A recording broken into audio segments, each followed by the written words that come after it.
What's up, sluts? It's your boy Pete, and today we're going to be going through these fascinating double-sided notes I've got on the impact of the French wars on Britain.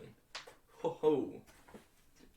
Let's jump right into it. So, of course, French wars started in 1792 on the continent, but Britain didn't become involved until 1793. So this is an important one. Because really, the British didn't care until they were involved, so just get rid of that. Anyway, so the first and most obvious effect is that, of course, Pitt, being Prime Minister in 1793, had been very focused on reform for quite a long time. He'd introduced a lot of reform, but with the outbreak of the French Wars, this basically stopped. Reform stop. And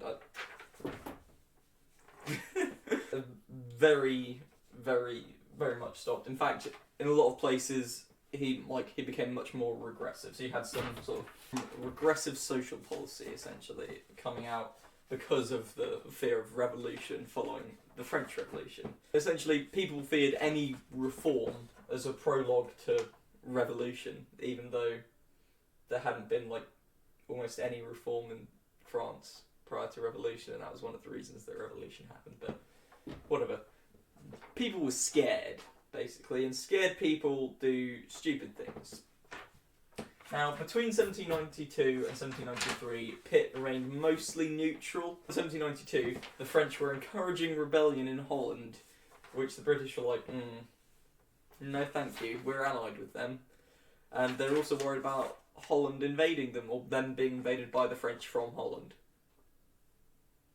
Yeah. Essentially, Pitt reverted to what the typical duties of, an 18th century Prime Minister were, which were law and order and defence of the realm. Utterly fascinating. But because of this, these generally require much more conservative and reactionary policies than all of the progressive reform and sort of laissez-faire economics that he was pulling out before. So he moved to being more regressive, and he became a reactionary, essentially, rather than a reformer, which he had been in his early years. This is the immediate impact on Pitt and his reforms in the last part of the 18th century. So, of course, just to sum it up, you've got more of a focus on law and order and defence of the realm. You've got the whole thing of reform. In some places, things become a lot more regressive, and Pitt as a whole is far more reactionary. Now, the next topic we're going to discuss is going to be Ireland. Basically, Ireland has never really felt easy being a part of Britain. Wasn't great at the time. A lot of it is because of religious divisions between the Catholics and the Protestants, and that's a lot of what's going on here. Although, in 1791, you have the Society of United Irishmen, founded by a man called Wolfe Tone, which is the most interesting part about this whole story, is his name. Originally, it was non-partisan, it didn't subscribe to a specific religion. It was supposed to be for all Irish people to have better representation and just to have more equal democracy in Ireland, essentially, and more freedom. Until 1794, he was using peaceful means. So it was all non-violent protest, that sort of stuff, until 1794. Then things started to get a bit nastier. The British government responded by essentially encouraging religious divisions. They founded a thing called the Orange Order, which is basically a group of Protestants who went around and just kicked about in Ireland. Really annoyed Wolfe Tone and the United Irishmen, as well as specifically all the Catholics, to sort of stop that cohesion in Irish society that would have been hard to stop. But basically, Wolfe Tone, he gets a bit mad. He's like, hey, these French people, they're doing some cool stuff. We in Ireland, we want a bit of that. So Wolfe Tone, he goes over to France. He tells them, hey, the Irish are going to have a revolution, but we need your help. He convinces the French that there are 300,000 members of the United Irishmen at the time. He tells the French that there are that many of them, and so the French are like, okay, cool, will send an expedition. So the French send an expedition to Ireland, which then gets intercepted on the way, essentially. The British find them. Tone gets captured, tried and executed. Goodbye, man with the cool name. And that's basically the end of it. There's a really small rebellion. Of course, this is all happening in 1798. There's a very small rebellion, but and the French do land, but they're quickly defeated. Nothing comes of it. But then Pitt gets a bit, really need to deal with these Irish people. So he goes and creates the Act of Union in 1800, which essentially makes Ireland part of the United Kingdom. Wow, good job. So this is all sort of a knock-on from the French Wars, which is why we're talking about it, where this was essentially done out of necessity because he needed some way of having more direct control over Ireland. Otherwise, it was going to happen again. Another bloke like Wolfe Tone, but probably with a stupider name, was going to come along, convince the French to invade again. You know, it's never going to end unless you have this Act of Union and more direct control over Ireland, which is what Pitt does. Not a bad move, but because the king is a Protestant, and because basically the entirety of England is Protestant, they don't have Catholic emancipation. So basically, if you're a Catholic, you're shit out of luck. You can't do anything. You can't vote. You can't hold political office. You're a second-class citizen if you're a Catholic. Which is bad, because most of Ireland are Catholic. So the Act of Union really doesn't do much to sort of change what is necessary, well, change what needs to be changed in terms of actually appeasing the Irish. It's sort of it's a plaster over a fucking massive wound. I forget the saying. But whatever. It does not do nearly enough. It's not good enough in the long term. It's only a short-term measure, really. Right, next, we're going to go over the terms of the Act of Union. So, first, Ireland becomes part of Great Britain. Next, Dublin Parliament is abolished, and it's replaced by Irish representation in Westminster, where they had 32 lords and 100 MPs, all of whom were Anglican. So, not great for all the Irish Catholics who didn't really want to be represented by Anglicans. But Catholics weren't allowed to hold office, so free trade between Ireland and Britain, separate exchequer, and they were responsible for 2/17 of the general expense of the United Kingdom. 2/17. Still had its own courts and own civil service. No Catholics in public office, and importantly, no emancipation. So this is essentially all the terms of the year. 1800, fucking right, Act of Union. Those are all the terms. All the important stuff that you need to know. You need to know. Brilliant. Now, our next fascinating topic is radicalism and opposition. So essentially, what happened to the people? What did all the people sort of do and think and care about during the revolutionary times?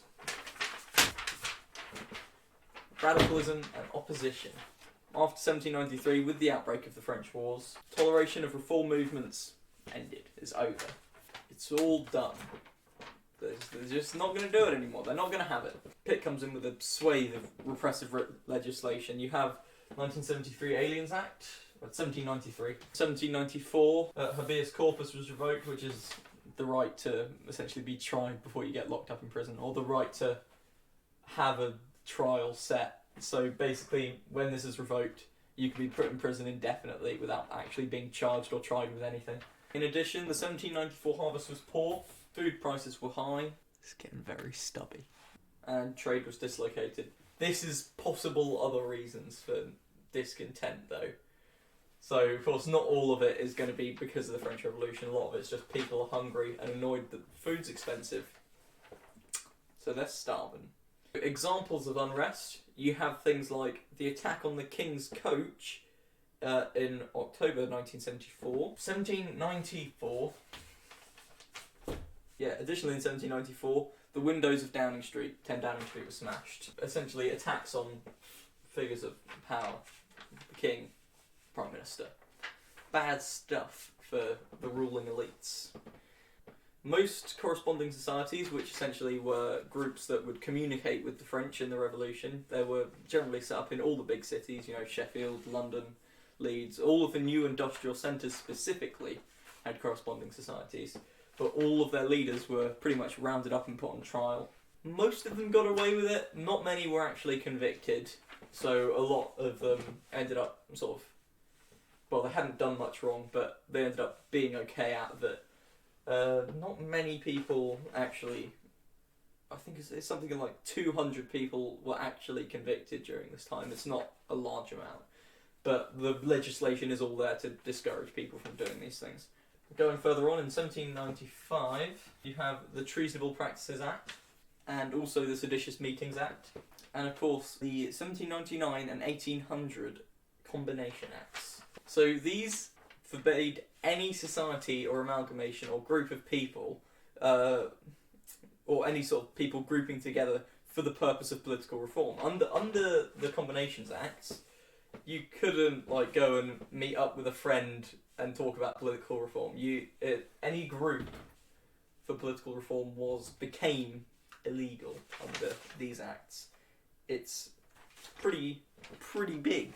So of course this all seems very counter to what Pitt started out doing in his premiership. This is nothing like the original reform he was putting through.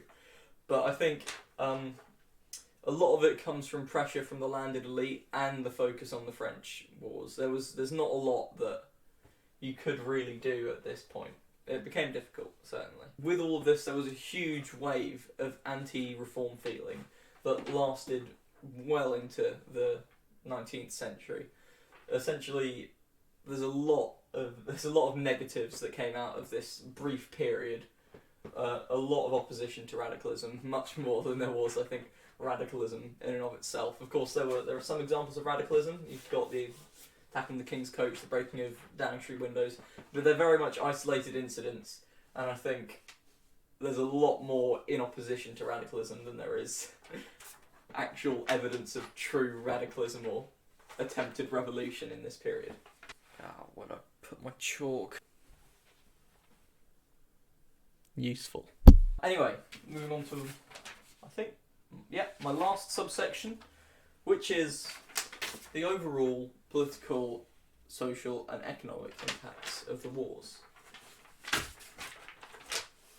All prospect of reform was killed. Government adopted repression, which we saw with the Combination Acts and a lot of the stuff that was on the last board.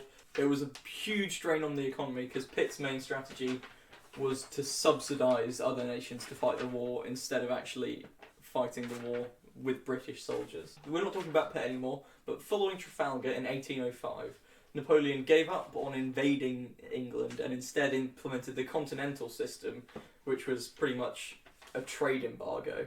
The British replied with the Orders in Council, which was basically the same thing. The big problem with that was that the price of wheat doubled between 1806 and 1812, which itself led to a lot of sort of radicalism and particularly an outbreak of Luddism between 1811 and 1817. Finally, you got good old Spencer Perceval, the only British Prime Minister to be assassinated, who was killed outside of Parliament in the unrest during this time. And with that, my chalk is worn down to less than a nub, and so I believe I shall leave it there. That has been the impacts of the French Revolutionary Wars on Britain in my brief rambling note form.